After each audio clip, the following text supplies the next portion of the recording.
پیارے بچوں، آج کی کہانی ہے ایک بہت بڑے عالم کی۔ حضرت قفال رحمت اللہ علیہ بہت بڑے عالم گزرے ہیں۔ آپ امام شافعی رحمت اللہ علیہ کے مسلک کے ماننے والے تھے۔ 40 سال کی عمر تک آپ ان پڑھ تھے۔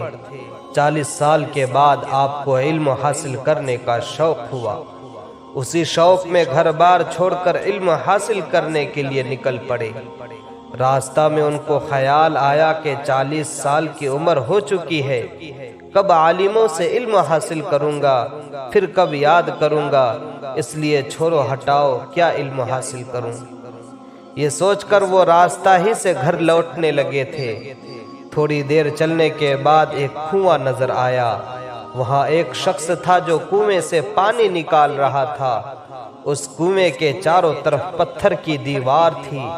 رسی کے بار بار رگڑ کی وجہ سے پتھر کی وہ دیوار بہت گھس چکی تھی، بلکہ اس کا کافی حصہ کٹ چکا تھا۔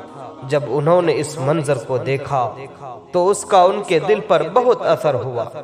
انہوں نے سوچا کہ جب ایک رسی کے بار بار رگڑ کی وجہ سے اتنا مضبوط پتھر کٹ سکتا ہے تو کیا ہم مسلسل محنت کریں گے تو کامیاب نہیں ہوں گے؟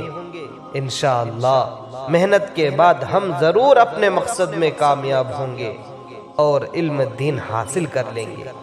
یہ سوچ کر گھر نہیں آئے بلکہ واپس علم دین حاصل کرنے کے لیے چلے گئے اور خوب محنت سے علم حاصل کیا۔ ان کے محنت رنگ لائی اور ایک وقت آیا کہ آپ بڑے عالم بن گئے اور دین کا بہت بڑا کام کیا۔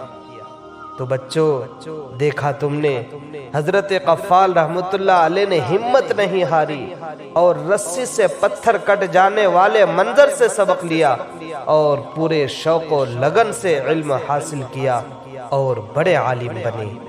اس لیے دیکھو، تم بھی کبھی بھی ہمت مت ہارنا، ہمیشہ ہمت سے کام لینا اور خوب محنت سے پڑھنا۔ پھر دیکھنا ایک وقت آئے گا کہ انشاءاللہ تم بھی ضرور کامیاب ہوگے۔